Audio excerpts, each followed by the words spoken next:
Hello everyone, welcome to the next session of biology and in this इसमें हम क्या discuss करेंगे factors affecting photosynthesis. तो कौन कौन से फैक्टर्स को फोटोसिंथेसिस ने अफेक्ट किया था, इंटरनल फैक्टर्स और एक्सटर्नल फैक्टर्स। तो इंटरनल फैक्टर्स में क्लोरोफिल, प्रोटोप्लाज्म और स्ट्रक्चर ऑफ लीफ के बारे में हम डिस्कस करेंगे। तो फर्स्ट आता है हमारा internal factors. Internal factor means जो फैक्टर्स ऑलरेडी लीफ के अंदर या फिर प्लांट के अंदर प्रेजेंट होते हैं और वो फोटोसिंथेसिस को अफेक्ट करते हैं। तो पहला है क्लोरोफिल। क्लोरोफिल आपको पता है कि ग्रीन पिगमेंट होता है। तो क्लोरोफिल में क्या ऐसा फैक्टर है जो कि फोटोसिंथेसिस को, उसके रेट को कम या ज्यादा करने में हेल्प करता है। फॉर एग्जाम्पल, इफ जो इसके अंदर न्यूट्रिएंट्स हैं क्लोरोफिल में, अगर वो न्यूट्रिएंट्स आर डेफिशिएंट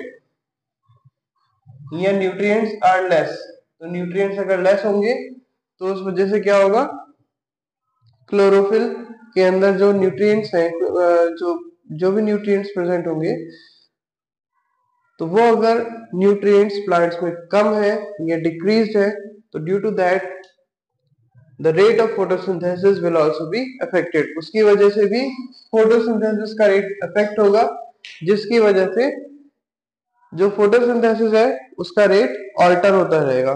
ठीक है, कम हो जाएगा, ज्यादा कम होगा जब उसके अंदर न्यूट्रिएंट्स प्रॉपर होंगे। तो एक इंटरनल फैक्टर है जो हमने अभी डिस्कस किया है फर्स्ट, कि जो न्यूट्रिशनल डेफिशिएंसी है किसकी, क्लोरोफिल के अंदर।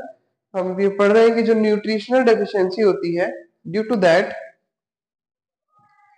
द फोटोसिंथेसिस विल अकर, उसकी वजह से फोटोसिंथेसिस अकर होगा और उसका जो रेट है वो डिफरेंट मींस कभी वो कम हो जाएगा। किसकी वजह से, न्यूट्रिएंट्स की डेफिशिएंसी। ये न्यूट्रिएंट्स कम हो जाएंगे, न्यूट्रिएंट्स की डेफिशिएंसी की वजह से ही ये रिड्यूस हो जाता है।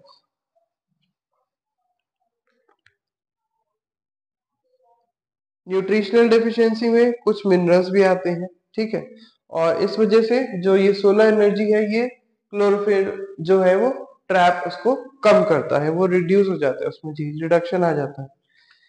अब नेक्स्ट है प्रोटोप्लाज्म। प्रोटोप्लाज्म में क्या होगा,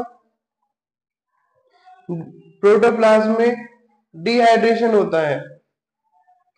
डिहाइड्रेशन की वजह से जब वाटर का रिमूवल होगा, तो वाटर के रिमूवल की वजह से भी, डिहाइड्रेशन की वजह से भी फोटोसिंथेसिस का रेट अफेक्ट होगा। आपको पता है कि जब ट्रांसपिरेशन, हमने लास्ट सेशन में पढ़ा था कि due to the transpiration water loss होता है, और जब वाटर लॉस होगा तो क्या होगा, वो तो फोटोसिंथेसिस का एक इंपॉर्टेंट पार्ट है, एक इंपॉर्टेंट कंपोनेंट है कि जिसकी वजह से फोटोसिंथेसिस कैरी आउट होता है। तो अगर वही कम हो जाएगा ड्यू टू डिहाइड्रेशन, तो प्रोटोप्लाज्म जो है वो भी, उसके अंदर रिडक्शन आएगा रेट ऑफ फोटोसिंथेसिस में। और जब डिहाइड्रेशन हो जाएगा वाटर का, तो क्या चीज इंक्रीज होगी, इंक्रीज इन कंसेंट्रेशन ऑफ या एक्यूमुलेशन ऑफ कार्बोहाइड्रेट। जो ये शुगर कंपोनेंट, इसमें जो फूड बनता है वो हमारा कार्बोहाइड्रेट की फॉर्म में होता है, जो हमने लास्ट में पढ़ा था, शुगर की फॉर्म में। तो ये जो है वो उसका एक्यूमुलेशन, वो इकट्ठा ज्यादा हो जाएगा, तो डिहाइड्रेशन होगा। डिहाइड्रेशन मींस वाटर का रिमूवल होगा, और जब वाटर का रिमूवल होगा ड्यू टू ट्रांसपिरेशन और ड्यू टू अदर रीजंस, तो उस वजह से भी जो फोटोसिंथेसिस का जो रेट है कम होगा, रिड्यूस हो जाएगा। Then next is structure of leaf. अब लीफ का स्ट्रक्चर कैसे उसको अफेक्ट करता है, जो क्यूटिकल की थिकनेस होती है, थिकनेस ऑफ क्यूटिकल। क्यूटिकल क्या होता है, उसका आउटर पार्ट लीफ का जो उसकी थिकनेस होती है, तो उससे भी इफेक्ट होता है। जितना ज्यादा थिक होगा उतना फोटोसिंथेसिस का रेट कम होगा, और जितना थिन, जितना पतला होगा, तो जल्दी जल्दी जो है वो सोलर एनर्जी उसके अंदर ट्रैप होगी और जल्दी से फोटोसिंथेसिस कैरी आउट हो जाएगा। सो उसकी वजह से जो कार्बन डाइऑक्साइड है वो भी प्रॉपर एंटर कर पाएगा, और जल्दी जल्दी एंटर करेगा तो rate of photosynthesis will be more in this. So this is about structure of leaf. अब हम इसको एक ग्राफ से रिप्रेजेंट करके देखते हैं कि रेट ऑफ फोटोसिंथेसिस इंक्रीज कब होता है। 0.02% ऑफ कार्बन डाइऑक्साइड कंसंट्रेशन, जब लाइट की इंटेंसिटी बढ़ती है तो धीरे धीरे ये रेट बढ़ता है। यहाँ आके ये थोड़ा सा रुक गया है, ठीक है।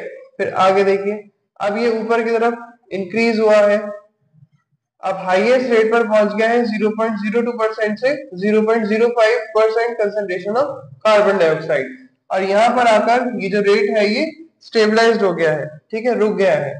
तो इसका क्या मतलब है, ये एक चीज इंडिकेट कर रहा है कि जो कार्बन डाइऑक्साइड है वो भी एक लिमिट तक, मींस वो जब आएगी तो एक लिमिट तक फोटोसिंथेसिस जो है वो कैरी आउट होगा, ठीक है।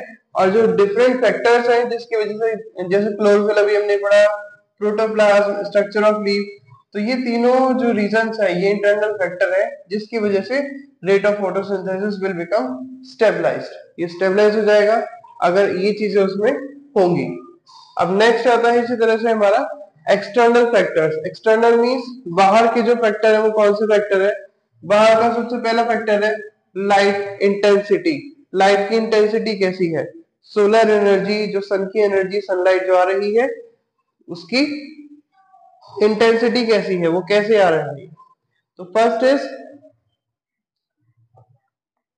First we are talking about light intensity. Light intensity और कार्बन डाइऑक्साइड कंसंट्रेशन ये दोनों ही रिलेटेड है। कैसे रिलेटेड है कि अगर हम सोचते हैं कि जो रेट ऑफ फोटोसिंथेसिस है वो लाइट इंटेंसिटी के साथ बढ़ेगा, कुछ एक्सटेंट तक ये बात सही है, ठीक है। अभी हम यहाँ बात कर रहे थे इंटरनल फैक्टर्स की, तो पहले एक्सटर्नल फैक्टर में हम बात करते हैं लाइट इंटेंसिटी की। हम ये कह सकते हैं कि लाइट इंटेंसिटी की वजह से या सोलर एनर्जी की वजह से जितनी लाइट पड़ेगी, जितनी लाइट आ रही है उससे फोटोसिंथेसिस बढ़ रहा है, but due up to a certain limit only. सिर्फ एक सर्टेन लिमिट तक ही बढ़ेगा।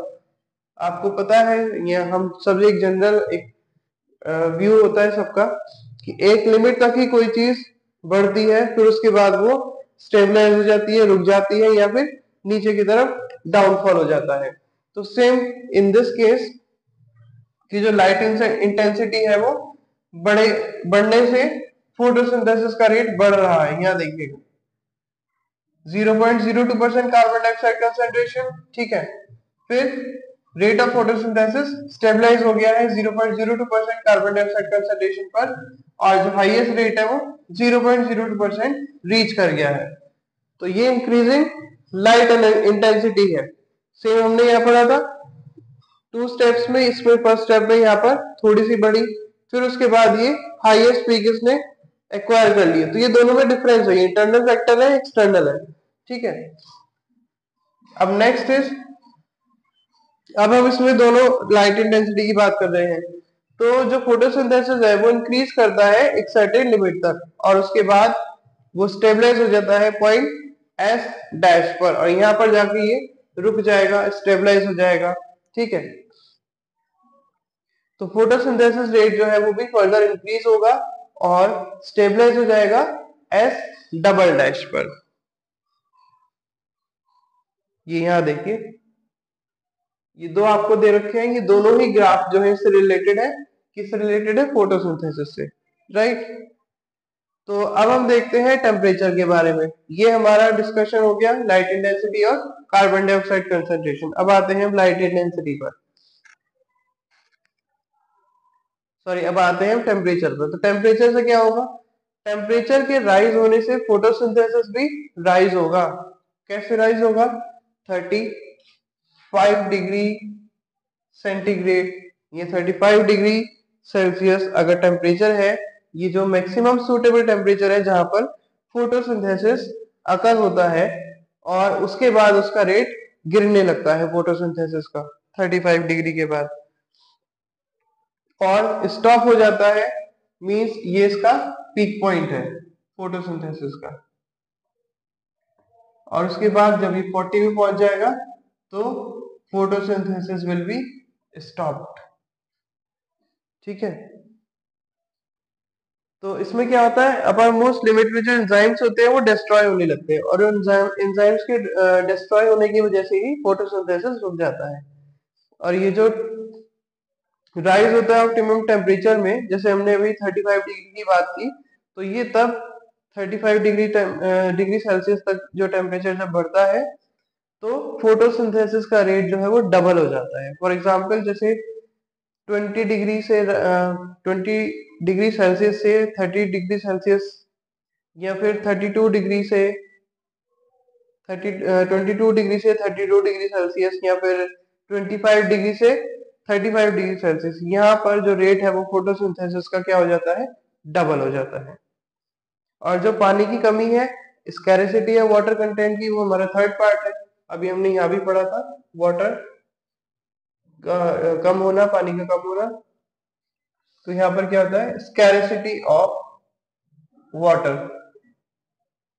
तो इसकी वजह से भी क्या होता है, due to water scarcity absorption जो है वो सॉइल से वाटर का कम होने लगता है, और ड्यू टू एक्सेसिव लॉस, अभी डिस्कस किया था कि ट्रांसपिरेशन की वजह से जो है वो रेट ऑफ फोटोसिंथेसिस डिक्रीज हो जाता है, जिससे कि जो उसका CO2 इनटेक है वो कम होने लगता है। जब CO2 इनटेक कम होगा तो फोटोसिंथेसिस का रेट ऑटोमेटिकली क्या हो जाएगा, कम हो जाएगा। और हमें ये पता है कि जब ये कम होगा तो क्या होगा, स्टोमेटा क्लोज हो जाता है।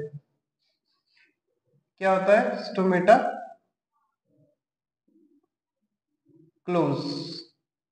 और जब स्टोमेटा क्लोज होगा, प्रोसेस बंद हो जाएगा, तो जो वाटर है वो ओनली 1% जो है वो यूटिलाइज होगा फोटोसिंथेसिस में। ठीक है, हमें ये पता है कि ओनली 1% जो है वो वाटर जो रूट से एब्जॉर्ब किया जाता है वो फोटोसिंथेसिस में यूज होता है, ओनली 1%। ठीक है, so this is about the internal और एक्सटर्नल फैक्टर्स। अब थोड़ा सा हम डिस्कस करते हैं कि डॉन टू डस्क में मींस जब सुबह होती है फिर शाम तक क्या एनवायरमेंटल कंडीशंस होती हैं। हर पीरियड में 24 आवर्स के जो टाइम है उसमें प्लांट्स एक रेगुलर साइकिल ऑफ चेंजेस के लिए उसके अंदर आते हैं।